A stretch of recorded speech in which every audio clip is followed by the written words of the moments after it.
Hi Jonathan, my name is Latavia Ford, and this is my response to your video. You dove into the contradictions within President George Washington's policies towards Native Americans, and it's an unfortunate story of broken promises and profound cultural disruption.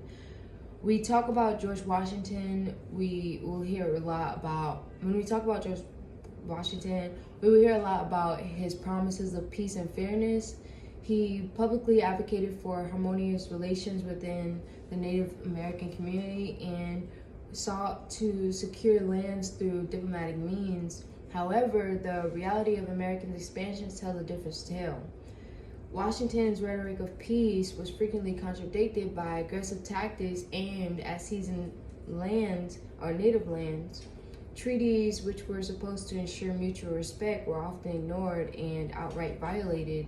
And military force was employed to pressure and displace native populations, starkly contrasting within the promises made. This discrepancy between Washington's idealistic claims and the harsh realities of its administration policy highlights a troubling pattern. It reveals a significant gap between the American government professed values and its actions, a gap that allowed for the exploitation and marginalization of Native Americans communities under the gaze of diplomacy. Now let's shift our focus to the Cherokee Nation and the civilization policy's impact. This policy sought to assimilate the Cherokee into European American ways of life, fundamentally altering their societal structures. Traditionally, we see that Cherokee women played vital roles in agriculture and community leadership. However, the new policies that pressured them into domestic roles mirrored European American standards.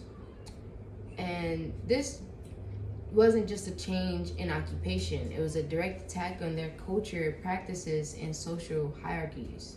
This shift forced Cherokee women to abandon their traditional economic roles and adapt to a new domestic sphere, disrupting their community's balance and eroding their cultural heritage.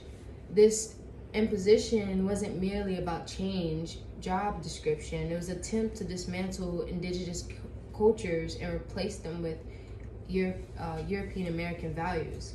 In conclusion, examining Washington's policies and their impact on the Cherokee women reveals a deep-seating contradiction between stated ideals and actual practices.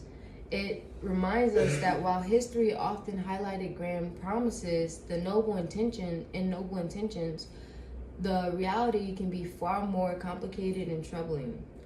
By understanding these contradictions, we gain a clearer perspective on the enduring effects of expansion policies and resilience of Native communities in the face of culture erosion.